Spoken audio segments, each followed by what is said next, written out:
निसर्ग अंगणापासून डोंगरापर्यंतचा या मालिकेत तुमचं स्वागत आहे. आपल्या घरात कधी माशी आली नाही असं होतच नाही. ही आपल्या घरात दिसणारी माशी अगदी सगळ्यांना माहिती असते.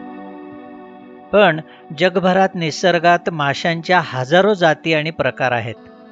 त्यांची एकत्रित माहिती घेणं सामान्य माणसाला शक्य होणार नाही, इतके त्यांचे प्रकार निसर्गात असतात.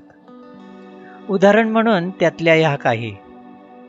काही तांबूस पिवळ्या, निळसर काळ्या, काहींच्या अंगावर काळ्या, पिवळ्या, लाल, पांढऱ्या रंगांचे पट्टे, तर काहींच्या अंगावर नुसते टिपके, अशी त्यांची वर्णनं न संपणारी आहेत.